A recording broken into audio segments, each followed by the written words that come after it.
Hi everyone, it's Peter here again from Lucid Motors. And here I am standing by two great examples of Lucid Air. We have a Grand Touring here, resplendent in stellar white, and a Touring here in this zenith red. Now, Lucid Air has broken so many boundaries. It's been the first car to achieve over 500 miles range on an EPA. It's been able to charge 300 miles in just 21 minutes. And it fuses two distinctly disparate attributes. It's got the interior space of a luxury German Grand Marquis automobile, and yet it's got the handling dynamics of a sports car. How on earth did this come about?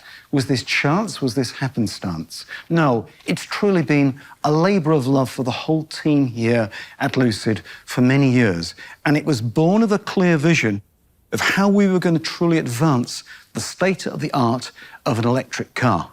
And I've been waiting for this moment, a moment when Lucid Air is now in the hands of customers to feel that we've kind of earned the right to explain how we achieved that.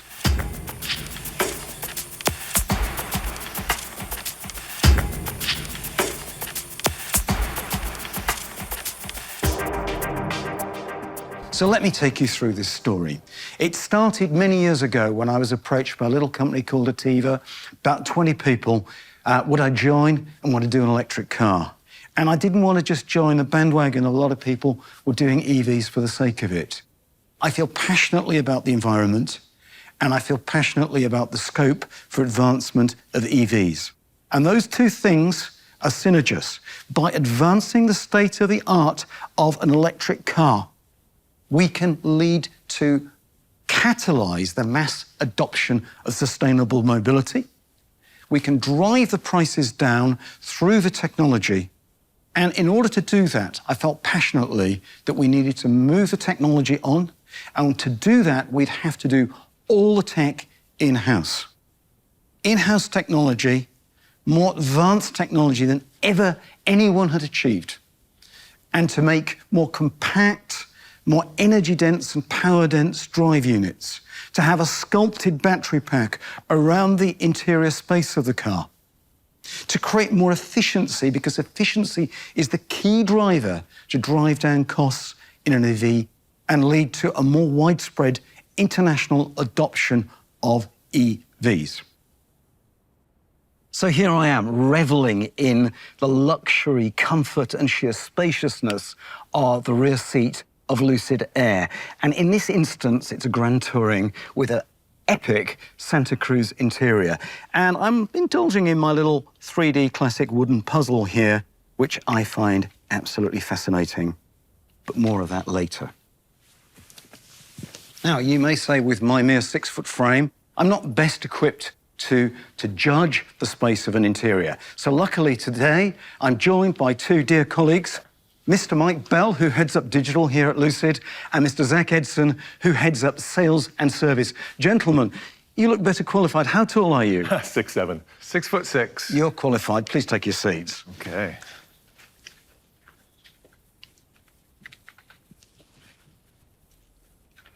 Okay, I'm settled and comfortable up front. How's it in the back? It's fantastic. I may fall asleep. It's so comfortable. Hey, steady on, Mike. There's work to do. Do you find it satisfactory? It's wonderful. Yes. Please, thank you.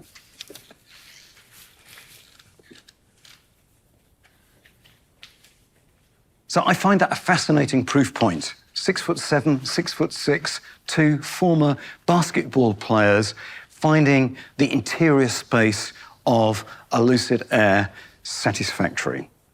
So back when the space concept was conceived, this whole notion of a car which was smaller on the outside and bigger on the inside, I can't tell you, the number of people said to me, well, why do you want to make it smaller on the outside? Yeah, people like big cars, don't they? It's going to be a big limousine. And I said, look, I want to create more of a driver's focused machine. But I confess there was an ulterior motive. I wanted it more agile so it could do this. And this. And this.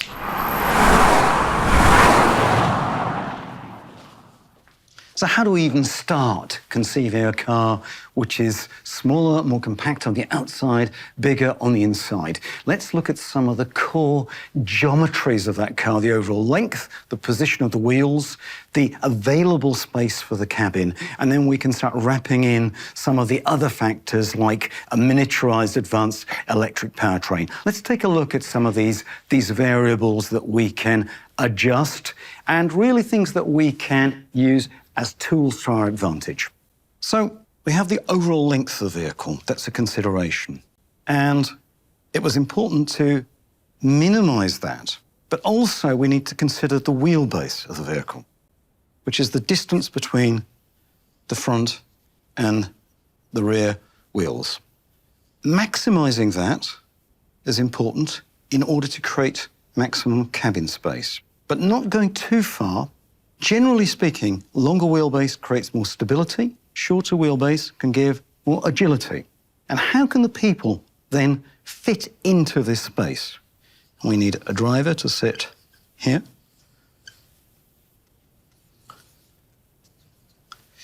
And a rear occupant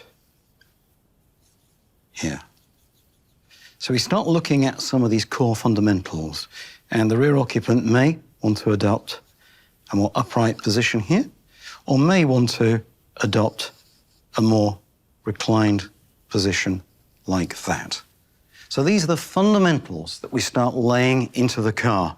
And we look at the eye ellipse and the legal eye angles, the vision angles, and we look at the reach for the driver and the steering wheel position. These are key factors to consider. And we generally design for a 98th percentile occupant size here at Lucid, which means that only 2% of the population is larger statistically. So really, to minimize the overall length, maximizing the wheelbase, and maximizing the space for the occupants within that wheelbase, there are some critical sort of touch points that we need to consider in the packaging of the vehicle. Clearly, it's important to have reduced overhangs at the front and rear. Minimize this overhang distance, which gives great proportion front and rear overhangs. Maximize the wheelbase here, which we'll refer as wheelbase, and then the overall length. See if we can reduce that as much as possible to create this super compact, sporting luxury sedan. And really, the search was on how do we optimize key points. One was the relationship between the rear occupant's H point there, which is the hip point of the rear occupant, and the rear axle line here, the center of the rear wheel. That relationship is absolutely critical. And we looked at the three-dimensional package, how to minimize this and maximizing safety considerations, noise and vibration, and body engineering packaging with rear suspension. And the other critical area is the relationship of the front occupant's foot with the front wheel. Now, normally, in a gasoline car, we don't really consider that so much because there's an engine here and a transmission. So we have a gasoline engine here and a transmission housing. And really, that's what tends to drive the driving position rearward, rather than the relationship of the driver's foot to the front wheel. Now, to explain that, I can best do that on the LEAP platform itself. So come with me and I'll show you that for real. So here we are with the Lucid Electric Advanced Platform. And first obvious point is we don't have a gasoline engine, we don't have a big transmission. So what really constrains the position of the front occupant and the driver relative to the wheel really is the structure that runs through here. And why is that important? It's critical. Because this is the transition point, this very point here, between the safety cell of the car, which needs to be rigid and to protect the occupants, and the crumple zone here, which needs to be something very different. It has to be soft, compliant. Just as a mattress, if you were going to jump out of a window, you need that softness of the mattress to absorb the impact. This needs to be soft and impact absorbing. This needs to be rigid to protect the occupants. And at this particular transition point, we really need to make that super strong, because this is where the key loads that are imparted through the crumple zone into the safety cell, and this is where the maximum forces are seen. And this is why we have this triangulated structural feature here. It is the relationship between that structure as ability to absorb loads and the occupant's feet and the wheel, which is a key determining factor in how we can get maximum interior space for a given wheelbase. An interesting sort of fun fact here, we even use the Wonderbox here, not just as an electronic masterpiece, but we use it as a secondary bulkhead structurally to enhance the triangulation at this interface. Let me explain in more graphic detail. So let's take another look at this crucial interface between the crumple zone and the safety cell and how that influences foot position. So here we have at this crucial interface the triangular forces, the forces coming in from the crumple zone, triangulated by both the cross member, augmented by Wonderbox, and what we call the torque box casting. And this determines effectively how far forward safely we can position the front occupants in the space concept. So armed with these relationships, the relationship between the driver's foot and the front wheel, and the relationship between the rear H-point occupant and the rear wheel, we can have a determined relationship between cabin space and wheelbase. What else can we do? We need to minimize overhang, particularly front overhang. And that leads to the next piece of the puzzle, the front end module.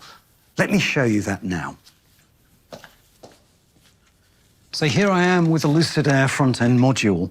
This is super compact, super complex assembly of so many systems, all combined and housed in this large, expansive, injection-molded element. Let's take a closer look. So there's so much to tell you about the front-end module. Maybe I'll start with the multi-lens array headlamps, nearly 9,000 micro lenses, the most homogeneous light field on the market today with digital switching technology. And then we've got the sensing capability, long-range radar for ADAS here, augmented and complemented by a 120-degree solid-state LiDAR system. And we've got local short-range stitch radar in the corners here. The bumper system is central. It's an aluminum bumper with an energy-absorbing foam cover. But a feature I'm particularly proud of here is this vortex induction system for our cooling. These vortices let air in through the active grille shutters, computer-controlled shutters, and the air spools up in this vortex and spins out onto the radiators, one either side. Let me take you around the back to show you that.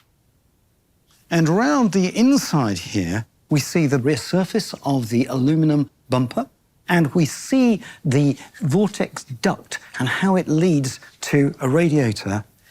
Now, we've removed the radiator from the right-hand side for visual clarity to see the shape of that vortex duct and how it flows the air into the radiator. And this is all housed in this expansive black plastic injection molding. And in order to enhance the rigidity of that molding in the high-stress areas, we've encapsulation molded plastic around this laminate of composite, which we call organosheet. Why was it so important to minimize the space occupied by all these systems? Not just to minimize the front overhang, but to provide space for the largest frunk of any sedan in the world. And that leads me to the frunk. Lucids, please display frunks. And here we see the expansive frunk of Lucid Air.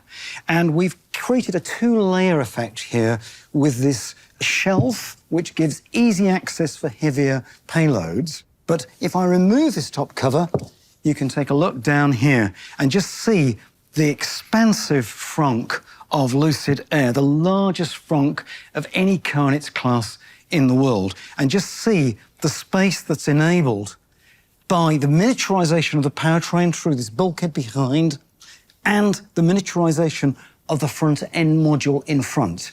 Everything's been designed to the last millimeter. And if we look at the white car here, we can get an amazing insight as to how this has been achieved.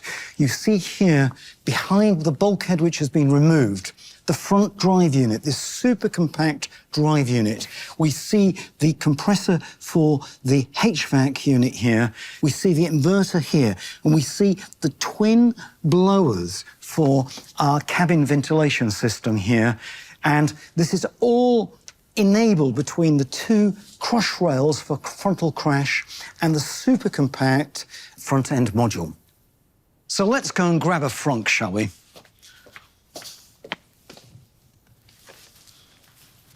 Here it is, single injection molded plastic part. But hey, it won't quite fit. Why is that? We've actually created a shape which is undercut. It won't actually fit into the car without it being flexible. We actually squeeze it into a smaller shape, drop it in, and then it springs out into its final shape. And we've achieved this through a two-shot injection molding process, which has won a prize. And it really is commensurate with our philosophy of eking out every last millimeter of available space. So we've seen how these core relationships which define the space concept have been established. The relationship between the occupant space and the wheels, the wheelbase, the frunk, the front end module. And we see effectively, we started to design the car from the inside out. And I can't tell you how this breaks the mold. This is a revolutionary methodology. Most cars today are designed from the outside in. And in so doing, from this inside-out methodology, designing around what is possible from electrification really breaks the mold. So the next step is for me to take you into the Lucid Design Studio to meet with our head of design, Derek Jenkins. And Derek will explain how he took some of this core packaging data and clothed it in the beautiful exterior and super aerodynamic shape that we know and love as Lucid Air today. So here I am in the Lucid Design Studio. We've got design downstairs, we've got advanced engineering upstairs, and I'm surrounded by some models that we used in the development of Lucid Air. We have some 1/3 scale models here, and we have a trusty old friend that we dug out of storage. This is the original clay model, full-size clay, that we used in the development of Lucid Air. And there's no one better to explain this in detail than Derek Jenkins himself. Hey. Hey, man. Hey, Derek. Hey. So this is an old friend of yours. This is the original development model for Lucid Air. We only had one clay model, which is pretty unusual in the car business, but we did all the development work on this model. So we broke the rules. We didn't design from the outside in. We designed from the inside out, but we still use a traditional technique with the clay. That's right. I mean, it's still the best tool, I think, to really get the proportion right, do a lot of iteration, a lot of changes, a lot of refinement. But of course, we started on the inside, and we did that with the original seating buck, if you remember that. Oh, yeah, yeah, A lot of experimentation there. We did, yeah. And so we positioned the front occupants close to the front wheel, the rear occupants close to the rear wheel. That's right. And then we had a sliding buck. That's right. And that really allowed us to optimize the layout. It allowed us to get the head position correct so we could still have a very sleek, low cabin, get the rear seating position all the way back, and we just iterated until we got what we wanted. And that finally determined exactly the wheelbase that we determined in the end. That's right. And throughout that process, I think, as we were working from the inside out, the design team was sketching and working on what the theme of the car would be like, and that it just iteratively turns into scale models and then eventually full-size models. So let's take a look at some of these 1/3 scales and some of the processes that you use here. That's right. You know, this is our CNC milling process. So once we've created the data in the computer, we'll come in with a CNC mill and machine this out overnight, and then sometimes alter it by hand and bring it back into the computer and just repeat the process over and over. Here you've just got some rough cuts taking around the back here. Yeah, that's right. When the clay is applied, and then we bring the machine in and machine it smooth, then you see this, and then we run it again with a finer tool path, and then that's when you end up here. And then the rest is by hand. Right. So here in the studio, we use this modeling clay. And this is an engineer with a piece of clay, Derek. What am I doing wrong? This stuff's a rock. How do you do that? What am I doing wrong? You need to get it nice and warm. We have ovens. Look Yes, at look at Why this. is he doing it for you? It's super pliable. So go on, but be the master show us. Now, you apply it accordingly, and it's been a few years since I had to do this myself. I was a touch the But master yeah, and then that cools down, and then you cool can it down and then machine you it can off, machine it. or you can hand shave it. It has a completely different character and texture. This is room temperature, and that's oven temperature. It's and look, incredible. even I can do that. Yeah, it's oil-based, and that's what gives you this nice, slick surface that once it cools down. And the value is that unlike modeling something in marble or stone where you can only remove material, That's right. you can add back and you can go both ways. To your And heart's you can content. recycle the material. So once the shavings come off, you gather it up. As long as they don't get contaminated, you can heat them back up and reuse it. It's fantastic. So remind me, Derek, what am I looking at here? Well, once again, a clay model, a representation of the Lucid Air interior. Just like the exterior, we use clay model to validate all of our data and all of our digital creation. And this is, of course, critical to get all the ergonomics, the seating, the posture of the steering wheel, the displays, all of that is figured out in the physical, along with all of our CAD work. But we're not using clay for the seats in this particular No, they one. tend to get your jeans dirty. Yeah. They're clay. You had it from the Yes. man. I've learned this over many years. No, of course, but we do develop the seat in a clay model as well. It's a combination of foam prototypes and as well as early clay modeling. Now, let's take a moment to talk about aerodynamic efficiency and the space concept. So, although the coefficient of drag is widely quoted as the measure of aerodynamic efficiency, the ease of the car to cut through the air, there are actually two factors. There's the coefficient of drag, or CD, and we have to multiply that by area, the frontal area, to give the drag force. That is the amount of resistance that the car faces cutting through the wind. And here's a great example. We've got this 1/3 scale model here, and we've got the full-size clay here. And they are the same shape, right? They're identical shape. So therefore, although this model is 1/3 size, 1/3 scale, it has the same coefficient of drag, the same CD number as the full-size car. But because it's a 1/3 scale model, it has a 1/9 of the frontal area. So of course this induces 1/9 of the CDA, or drag force, of the total car. And because of the work we've done on the space concept, the car's smaller and has a smaller frontal area and therefore a smaller CDA. So whilst Derek and his team were developing the design theme of the Lucid Air, this exterior form, another team within Lucid was developing the most advanced, most compact electric powertrain imaginable. And with the belief that we'd be able to pull all this together to create the most advanced car. Let me take you through how that was undertaken.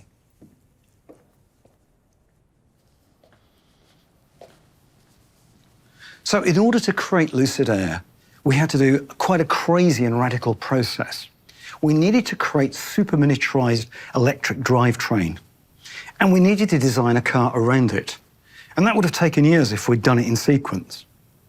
A traditional company would have done that in sequence. Would have had to do an R&D program on the drivetrain and then see how that could fit inside the space concept conceived vehicle. Instead of that, we did the two activities in parallel. We split the R&D activity into two streams.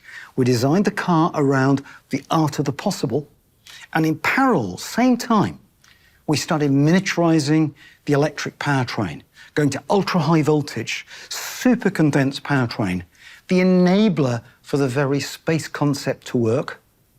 And thankfully, the two things came together to create the Lucid Air you know and love today. So from many years now, I've been drawn to the complexity and fascination of these traditional 3D wooden puzzles. And really, I'm almost simply in awe of the ancient minds that conceived such things long before computer-aided design was available or invented. So why do I find this so relevant to today's world, and particularly the design of the Lucid Air? Well, really, solving a puzzle like this is analogous to designing a car. Because designing a car is solving how three-dimensional entities fit relative to each other. Supposing this is the front suspension. Supposing this part is the battery pack. Supposing this part is the front occupant package. Supposing this part is the Wonderbox. Conceiving how all these parts fit together in a complex, single, unified, three-dimensional product is key and is really the essence of vehicle design, which we call packaging. Now, just imagine if I also had the freedom to determine the precise shape and size of each of these parts, which we do. The battery pack could be a bit bigger, a bit smaller. The drive unit could be slightly different shape. The suspension could be different types. Would that make the puzzle easier to solve or more complex? Perhaps I'll leave that to you to decide. So what if we could make crazy small motor drive units, electric motor transmission with the all-important inverter as an integrated unit, like crazy smaller than anyone else had ever done before? That would enable this space concept to come alive, to pop and really work. We didn't have the technology when we conceived this layout, but what if we could achieve that? What if we could create a crazy compact drive unit at the rear, maybe lay it down on its side and put the inverter here? What if at the front we could use the same unit, make it a little compact unit and pop the inverter on top there? What if we could create the most powerful, the most energy dense, the most efficient drive units in the world off the scale that no one had ever done before? This is what would enable this space concept to work. And so I'd like to introduce our Lucid integrated drive unit, which I have here. So unbelievably, within this classic aluminum flight bag, we have the Lucid integrated drive unit with a power capacity of 670 horsepower. Here we see the key elements: the motor, the inverter, and the transmission stack either side. 74 kilos, up to 670 horsepower, super miniaturized. And look at the size of those drive shaft flanges. There's a clue that this thing has monumental torque output. And to complete the picture, we needed to integrate a battery pack which is truly sculpted around those occupants, around their feet and their legs.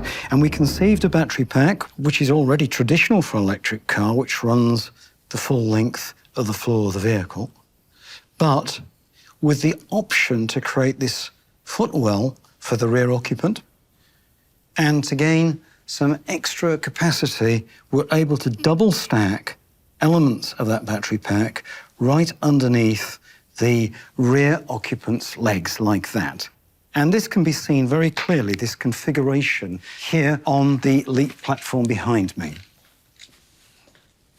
So here we see how some of the battery modules are configured at the underside of the LEAP platform. We have an additional module here at the front, creating a shallow tunnel. We have two double stacked here under the rear seat. And what's going on here? Well, of course, you don't actually have a car like this with this split. This is just to demonstrate. On the right-hand side here, we demonstrate the option of a battery with this footwell. And here we show the flat floor variant. This enables a 500-mile range car. This configuration gives exceptional rear seat ergonomics with 400-mile range. And I've got a Lucid Air Touring right here to demonstrate this footwell advantage.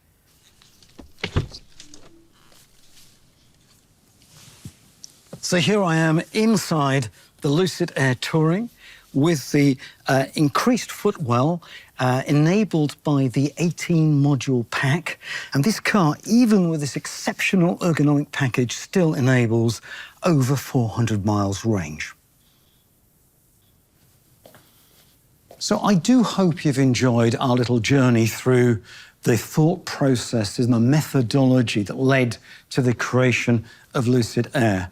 And moreover, I really hope that we've been successful in achieving our objective in creating the next level electric vehicle. And why is that important? It's important because by demonstrating what is possible here today, this technology can transition down to ever more affordable forms of electric vehicle. And that in itself will make EVs more affordable and more available to more people, which will have a meaningful impact upon global warming.